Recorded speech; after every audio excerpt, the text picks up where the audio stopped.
Crews on board an international humanitarian aid flotilla heading towards Gaza say they are now sailing in a high-risk zone in the Mediterranean Sea. Members of the Global Sumud Flotilla say their boats are passing through an area where the Israeli military raided previous Gaza-bound vessels. They've reported attempts to jam their communication systems. Organisers say they're trying to break Israel's siege on Gaza. Israel says its naval forces are on standby to launch an interception and seize the vessels. The flotilla is made up of more than 50 boats from at least 44 countries. It set out late last month from Barcelona, Genoa and Otranto. The journey had included stops in Catania, Syros and Tunis. Now, activists have faced drone attacks near Malta and Crete, with explosions reported on several boats. Well, for the very latest, we're joined by Hassan Massoud, who is on the flotilla at sea in the Mediterranean. Hassan, first of all, can you just give us an idea of what it is like there now that you've entered this high-risk zone? What's the feeling on board? Are you concerned about what potentially could come next? Exactly. Now we are around 130 nautical miles from Gaza, and this point where the flotilla is now heading and continuing its journey towards Gaza. The risk area is usually considered in around 150 nautical miles from Gaza, and the risks started this early morning, especially at dawn when a military vessel was approached close to one of the leading boats, and especially the main boat that it's called Alma. And Tiago Avila, one of the committee members of Global Sumud Flotilla, confirmed that it was an Israeli military vessel. It approached Alma ship and jammed the communication with this ship and also other ship called Sirius. And later on, the participants thought that an interception will take place, so they throw their phones in the sea and started the protocol to also obey all the orders according to the protocol of the interception, because they always stress that this flotilla is a non-violent, pacific humanitarian flotilla and mission. And then the boats left, and this was something different for them. They thought that interception will take place in Alma, but the interception didn't take place.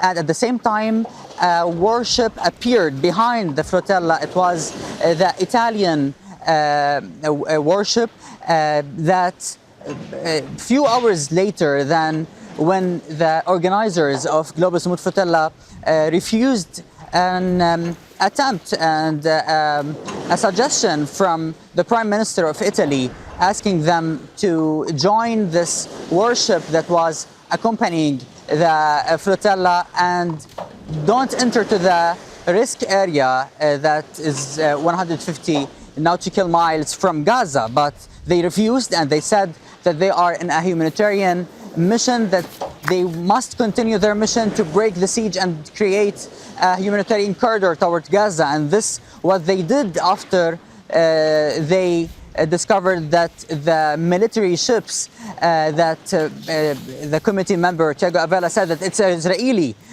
ships left the area without any injuries among the participants. And now the flotilla is heading again toward Gaza. They are insisting to continue their mission to deliver the aid they are holding as a first point, and also to send a message of solidarity with the Palestinian people and try to create this corridor where other missions and other flotillas can be able also to deliver their aid towards Gaza.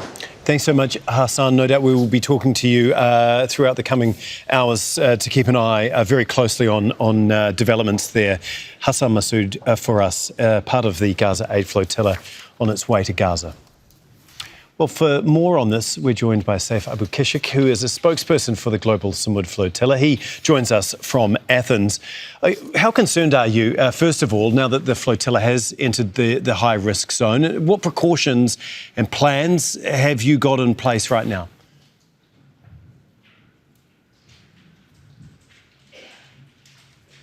Well, our plans continue into basically having political pressure on governments to intervene and make Israel understand they cannot continue acting as pirates in the Mediterranean.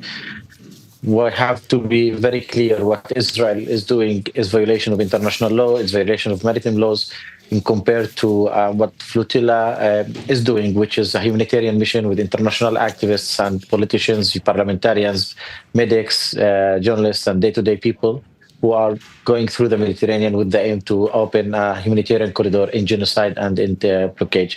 Israel absolutely has no right, no legitimacy to act the way they are acting. They are imposing by de facto that they can intervene up to 150 miles in the international water, which doesn't make any sense. No country has that right. Therefore, we continue having mobilization. We continue contacting with different politicians, parliamentarians to take the needed measures, not only to guarantee the safety of people on board, but most important of all, for us to be able to achieve the objective that we have organized for, which is to put an end for genocide and to open a humanitarian corridor where humanitarian aid can enter into Gaza. Right, you're talking about the political pressure as a way to hopefully keep the flotilla safe, but we understand that Italy has said it's going to stop tracking the flotilla with one of its military vessels that it has done up until this point. What do you make of that decision that they're going to pull back now?